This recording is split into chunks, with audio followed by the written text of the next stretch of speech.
Friends, आज चाहिँ हामीले क्लास 11 को फिजिक्सको एकदमै इम्पोर्टेन्ट डेरिभेसन लिएर आएको छौँ, प्रोजेक्टाइलको डेरिभेसन। अब यो चाहिँ यसो हेर्दाखेरि अलिक गाह्रो जस्तो लाग्छ, तर यो एकदमै सजिलो डेरिभेसन छ। यो डेरिभेसन गर्नुभन्दा अगाडि बुझ्नुपर्ने कुराहरू म हल्का बुझाउँछु ल। एउटा यहाँ आएर एउटा एङ्गल छ अरे, यो एङ्गल छ अरे, अनि यो साइडको पी छ अरे, अनि यसले यतातिर थीटा एङ्गल बनायो अरे।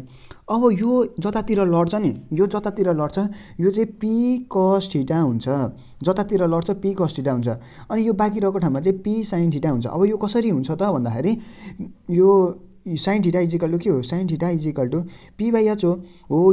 यो तरिकाले यो यता जान्छ, अनि यो तरिकाले यसको रिलेसन चाहिँ आएको आउन चाहिँ होइन, यो एच यता गएपछि पीको भ्यालु आउँछ नि, हो त्यसरी नै यो आएको। तर यो अब हामीले डाइरेक्ट गर्नुपर्छ क्या, त्यही भएर यो थीटा भएको जतातिर लड्छ त्यसलाई चाहिँ के भन्छ, पी कस थीटा भन्छ। यसरी बुझ्दाखेरि चाहिँ एकदमै सजिलो हुन्छ क्या। यति कुरा बुझ्यौँ। अब यसलाई चाहिँ के भन्ने, कम्पोनेन्ट अफ पी भन्ने क्या। यसमा चाहिँ के भन्ने, यो पी कस थीटा अनि पी साइन थीटा छ नि, त्यसलाई चाहिँ component of P in x axis, component of P in y एक्सिसलाई चाहिँ के भन्यो, पी साइन थीटा भन्यो। अब हामी चाहिँ यो डेरिभेसन गर्छौँ ल, बुझ्नुपर्ने कुरा बुझिहाल्यो। अब a projectile is fired with an angle of theta. एउटा प्रोजेक्टाइल भनेको केही चिजलाई यसरी सट्ट फ्याल्दाखेरि फ्याल्यो अरे, त्यो चाहिँ एङ्गल थीटा बनाएर फ्याल्यो अरे। मतलब एउटा यहाँ आएर एउटा डायग्राम बनाऊँ, यो चाहिँ यो एक्स एक्सिस, यो वाइ एक्सिस। यहाँदेखि हामीले एउटा ढुङ्गालाई फ्याल्दिउँ अरे। ढुङ्गालाई फ्याल्दाखेरि एउटा यस्तो खालको कर्भ बन्छ, सुनि यहाँ ढुङ्गा फ्याल्यो गयो यता। अब यहाँ आएर एउटा एङ्गल बनायो, यो एङ्गललाई थीटा लेखिदिउँ, अनि हामीले फ्याल्यौँ। त्यो फ्यालेको भेलोसिटी चाहिँ सुरुमा ढुङ्गालाई फ्याल्दाखेरि यो भेलोसिटीमा फ्याल्दिउँ, यो भयो। अब यो भेलोसिटी त भयो, यो त यतातिर जाँदाखेरिको भेलोसिटी भयो। अब यो भेलोसिटी यहाँ आएर अहिलेको जस्तै भोग्यो होइन, यहाँ आएर यो भेलोसिटी यो थीटा। अब मुनिपट्टिको यो होरिजेन्टल भेलोसिटीलाई चाहिँ के भन्यो, अब होरिजेन्टल भेलोसिटी चाहिँ यसको के भयो, यु कस थीटा भयो। मतलब यो ढुङ्गा चाहिँ यक्स डिरेक्सनतिर जाँदाखेरि चाहिँ यसको भेलोसिटी यु कस थीटा भयो। यो चाहिँ के भयो, component of u in x direction भन्नुपर्छ क्या यसलाई। अब component of u in y direction चाहिँ के हुन्छ, यु साइन थीटा भयो, यो साइन थीटा भइहाल्यो। यति कुरा त हामीले जानिहाल्यौँ होइन, यो यतातिर जाँदाखेरिको भेलोसिटी, यो यतातिर जाँदाखेरिको भेलोसिटी। अब यो अब्जेक्ट यहाँ आएर सबसे म्याक्सिमम हाइटमा पुग्छ। यो म्याक्सिमम हाइट पुगेको बेला चाहिँ यसको माथितिरको भेलोसिटी, मतलब भिवाई, यो माथितिरको भेलोसिटी चाहिँ 0 हुन्छ क्या। माथि जान सक्दैन, त्यही भएर त भेलोसिटी 0 भएको हुन्छ। त्यही भएर चाहिँ अपवर्ड भेलोसिटी 0 हुन्छ। त्यही भएर चाहिँ योसँग चाहिँ होरिजेन्टल भेलोसिटी मात्रै हुन्छ, यु यक्स मात्रै हुन्छ। यु एक्स भन्नुको मतलब यो मात्रै हुन्छ। यो अब म्याक्सिमम हाइटलाई चाहिँ यच म्याक्स भन्छौँ हामी। अब यो ढुङ्गा त हामीले फ्याल्यौँ, यो ढुङ्गा यहाँ पुग्यो, यो ढुङ्गाले टोटल डिस्टेन्स कति कभर गर्यो, त्यसलाई चाहिँ हामी रेन्ज भन्छौँ। यसमा चाहिँ के भन्छौँ, रेन्ज। अब यो भेलोसिटी यो ढुङ्गा चाहिँ सपोज यहाँ पुग्यो, यो यहाँ पुग्दाखेरि यसको भेलोसिटी कस्तो हुन्छ, एउटा यतातिर ढुङ्गा यतातिर गइरहेछ, एउटा यतातिर गइरहेछ, अनि यस्तो भेलोसिटी यस्तो गइरहेछ। यहाँनिर थीटा बनायो, यो युएक्स, यो युवाई भयो होइन, युवाई, यो फिगर भयो। फिगर यति नै बनाउँदा पनि हुन्छ। तर अब हामीले चाहिँ यहाँ आएर पुग्दाखेरिको एउटा कन्सिडर गर्नुपर्छ क्या। यो यहाँ आएर पुग्दाखेरि पनि त यस्तो अनि यस्तो भएको हुन्छ। यसलाई भिवाई भन्यो, युवाई भन्यो, यसलाई चाहिँ युएक्स भन्यो यतातिर जाँदाखेरिको। अनि यो यहाँ आएर एउटा अझै एङ्गल बनायो, यो एङ्गल यहाँ आएर बनायो, यसलाई चाहिँ के भन्यो त भन्दाखेरि यो थीटा भयो, यही थीटा भयो होइन। यति फिगर बुझिसकेपछि चाहिँ हाम्रो अब प्रोजेक्टाइलको न्युमेरिकल गर्न थाल्छौँ। यो चाहिँ अलिकति मजाले बुझ्नुपर्छ होइन। बुझ्न चाहिँ यो चाहिँ अब्जेक्ट सपोज स्मल टी टाइममा यसले कभर गरेको डिस्टेन्स हो क्या। स्मल टी टाइममा यति कभर गरौँ होइन यसले। अब यो भयो। अब यसमा चाहिँ के लेख्छौँ, projectile is fired with an angle theta with the velocity u and the component of u in x direction is u cos theta and the component of u in y direction is u sine theta हो, यसरी भन्ने। अनि अब H म्याक्सको कुरा पनि गरिदिने, अनि यो कुरा सबै यस्तो कुरा सकिहाल्छ होइन।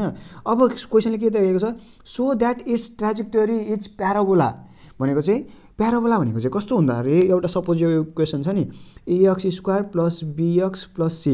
अब कुनै पनि उयसमा स्क्वायर आउने बित्तिकै यो चाहिँ प्याराबोला हुन्छ क्या। एक्स स्क्वायर आउने बित्तिकै प्याराबोला हुन्छ। अब यो प्रुभ गरौँ ल। अब यहाँ आएरदेखि गरौँ, नाउ होरिजेन्टल, यो होरिजेन्टल हो कि होइन, यो होरिजेन्टललाई हेरौँ ल। होरिजेन्टल जाँदाखेरिको यसको भेलोसिटी भनेको त यु कस थीटा हो नि त। होरिजेन्टल जाँदाखेरि त भने चाहिँ यो भेलोसिटी हो, भेलोसिटी यु कस थीटा लेखेँ मैले। भेलोसिटी भनेको के हो, भेलोसिटी भनेको डिस्टेन्स बाई टाइम हो कि होइन। डिस्टेन्स यसले भेलोसिटीतिर यहाँदेखि यहाँसम्म जाँदाखेरि चाहिँ यसले चाहिँ यो यक्सतिर जाँदाखेरि चाहिँ यक्स डिस्टेन्स कभर गऱ्यो कति टाइममा, यो स्मल टी टाइममा। भयो। यसलाई यति नै छोडिदिइराखौँ। अहिले यसमा चाहिएअनुसार यसलाई मोडिफाई गरौँ। अब फर भर्टिकल गरौँ ल। यो भर्टिकल जाँदाखेरि त यसले त यच पनि कभर गरेको हुन्छ नि त। त्यही भएर यसमा चाहिँ यो velocity equal to distance by time वाला फर्मुला लाग्दैन क्या यसमा चाहिँ s equal to u t plus 1/2 a t square भन्ने छ। यो इक्वेसन अफ मोसनबाट आएको कुरा हो। तर यो इक्वेसन अफ मोसन त अहिले त एगेन्स्ट द ग्राभिटी गएको हुन्छ, त्यही भएर चाहिँ यहाँ हामी माइनस लेख्छौँ। यो यस भनेको त डिस्टेन्स हो है, डिस्टेन्स ट्राभल हो। अब हामीले चाहिँ यस भनेपछि यतातिर जाँदाखेरि त वाइ लेख्नु पऱ्यो, डिस्टेन्स ट्राभल त वाइ इजिकल टु यु भनेको भेलोसिटी माथितिर जाँदाखेरिको भेलोसिटी के हो यु साइन थिटा अनि टी त टी नै लेख्ने यहाँ टी नै। अब माइनस 1/2 यो माइनस चाहिँ किन लेखेको भन्दा चाहिँ एगेन्स्ट द ग्राभिटी भएर। अब एक्सेलरेसन त हुँदैन, ग्राभिटी हुन्छ यसमा, एक्सेलरेसन ड्यु टु ग्राभिटी, त्यही भएर जी लेख्यो। अब टी स्क्वायरलाई टी स्क्वायर लेखिदिउँ। अब यहाँ माथिबाट चाहिँ टीको भ्यालु निकालिदिउँ न त। टीको भ्यालु के आउँछ, टीलाई उता लगिदियो भने t is equal to x by cos theta. मैले के गरेँ यो टीलाई यता राख्दै अनि यसलाई चाहिँ यता राख्दै यु कस थिटा हुन्छ होइन। यसलाई यता लाग्दै यसलाई यता ल्याइदिँदाखेरि यसले चाहिँ टीको भ्यालु दियो। अब यो टीको भ्यालु चाहिँ यहाँ लगेर हालिदिउँ त।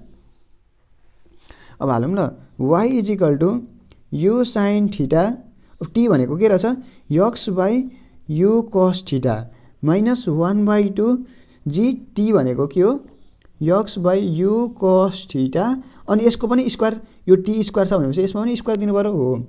अब वाइ इजिकल टु यो र यो काट्यो, साइन बाई कस भनेको ट्यान हो, ट्यान थिटा अनि यक्स माइनस 1/2 जी। अब यहाँ के भयो x square by you square cos square theta.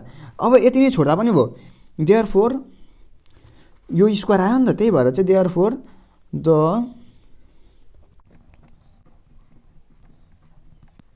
अब यति लेखिसकेपछि चाहिँ यहाँ therefore the trajectory of the projectile is parabola. यति गरेपछि चाहिँ हाम्रो 2 मार्क्स भयो। अब यहाँदेखि हामीलाई चाहिँ टाइम, यहाँ क्वेसनले के सोधेको छ, trajectory parabola also derive the expression for maximum height र टाइम अफ फ्लाइट निकाल भनेर पनि भनेको छ। अब म्याक्सिमम हाइट भनेको यो अनि टाइम अफ फ्लाइट यो यहाँदेखि यहाँसम्म पुग्दाखेरि कति टाइम लाग्यो त्यसलाई त्यो टाइम अफ फ्लाइटको पनि न्युमेरिकल गर भनेको छ। अब त्यो गरौँ ल, यहाँ हेर फर टाइम अफ फ्लाइट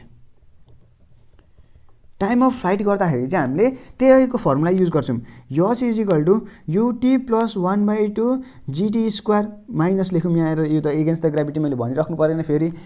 अब हेरौँ ल, यो फिगर छ, यो फिगर त अहिले यताबाट हेर्दाखेरि हामी यहाँ बसेर हेऱ्यौँ भने यो ढुङ्गा त यस्तो उडेर गएको रहेछ, तर हामी यहाँ समात्ने ठाउँमा छौँ अनि यो हान्ने ठाउँमा छ। सपोज यस्तरी छ क्या यो फिगर, यो हामी चाहिँ यहाँ बसिरहेको छौँ भने यो त माथि उडो तल आयो, मतलब यताबाट हेर्दाखेरि चाहिँ नि यो उडो अनि त्यहीँनिर झरो, मतलब डिस्प्लेसमेन्ट चाहिँ यसले 0 कभर गरे जस्तै हुन्छ क्या। म्याक्सिमम हाइटको केसमा गर्ने भने चाहिँ माथि गयो अनि तल आएछ भन्ने जस्तै हुन्छ यताबाट हेर्दाखेरि चाहिँ क्या। तर यो बुझ्नुभयो कि भएन, तर यहाँ चाहिँ डिस्प्लेसमेन्ट 0 हुन्छ भनेपछि s equal to u t minus 1/2 g t square हो। तर अहिले हामीले के को टोटल टाइमको लागि गरिरहेको छौँ नि त, त्यही भएर यसमा चाहिँ क्यापिटल लेखौँ न, क्यापिटल टी चाहिँ क्यापिटल लेखौँ। यो हो मैले के भने डिस्प्लेसमेन्ट चाहिँ 0 हुन्छ, डिस्प्लेसमेन्ट चाहिँ यताबाट हेर्दाखेरि चाहिँ यो माथि पुग्यो अनि तल आए जस्तै हुन्छ क्या, यो यहाँ पुग्यो अनि यहीँ आए जस्तै हुन्छ क्या यताबाट हेर्दा, त्यही भएर चाहिँ डिस्प्लेसमेन्ट 0 लेखेको। डिस्प्लेसमेन्ट इजिकल टु यु भनेको चाहिँ माथि जाँदाखेरि त भेलोसिटी के हो माथि गएको हो नि त अहिले त, यो भनेपछि यु साइन थिटा भयो, u sine theta t minus 1/2 g t square भयो। अब टीको भ्यालु त निकाल्नु पर्ने छ, यसलाई पोजिटिभ ल्याइदिन्छ, यता आउँदाखेरि पोजिटिभ भयो, यति टर्म यता आउँदा पोजिटिभ भयो, 1/2 g t square equal to u sine theta अनि टी भयो, यो टी र यो काट्यो। अब टीको भ्यालु आइहाल्छ, टी इजिकल टु यो 2 त 2 यु साइन थिटा बाई जी भयो। यति कुरा भयो होइन। अब हामीलाई के निकाल्नु पर्छ, म्याक्सिमम हाइट निकाल भनेको छ, फर म्याक्सिमम म्याक्सिमम हाइट भनेको त यो फर्मुलाबाट आउँथ्यो, v square equal to u square minus 2 g s. मैले अब यहाँ माइनस लेखिरहेको त भनिराख्नु पर्दैन, v square equal to u square plus 2AS हो फर्मुला एगेन्स्ट द ग्राभिटी भएको कारणले गर्दाखेरि। अब यो म्याक्सिमम हाइट जाँदाखेरि चाहिँ यो म्याक्सिमम हाइटमा पुग्दाखेरि फाइनल भेलोसिटी कति हुन्छ, यहाँ आएर म्याक्सिमम हाइटमा पुगेको बेला यसको फाइनल भेलोसिटी कति हुन्छ, 0 हुन्छ नि त फाइनल भेलोसिटी, मतलब भी चाहिँ यहाँ आएर कति हुन्छ 0 भएको हुन्छ क्या, त्यही भएर चाहिँ यहाँ 0 लेख्छौँ इजिकल टु यो त माथितिर गएको हुन्छ, यो भेलोसिटी त माथितिर गएको नि त म्याक्सिमम हाइट जाँदाखेरि, त्यही भएर चाहिँ माथितिर जाँदाखेरिको भेलोसिटी के हो यु साइन थिटाको होल स्क्वायर भयो माइनस 2 जी यस भनेको त डिस्टेन्स हो नि त त्यो, मतलब म्याक्सिमम हाइट हो क्या यच भनेको चाहिँ, यस भनेको चाहिँ म्याक्सिमम हाइट हो, यच म्याक्स भयो। अब यसको भ्यालु निकाल्नु छ, यसलाई यता ल्याइदिउँ हामी, और 2g h max is equal to u square sine square theta भयो, और h max is equal to u square sine square theta by 2g भयो। यति गरेपछि चाहिँ हाम्रो 4 मार्क्स पाएको हो। यो भिडियो हेरेर यस्तो साथीहरूलाई सेयर गरिदिनु होइन, लाइक गरिदिनु, अनि केही पऱ्यो भने कमेन्ट गरिदिनु, म त्यसकै बारेमा भिडियो बनाउँछु। धन्यवाद।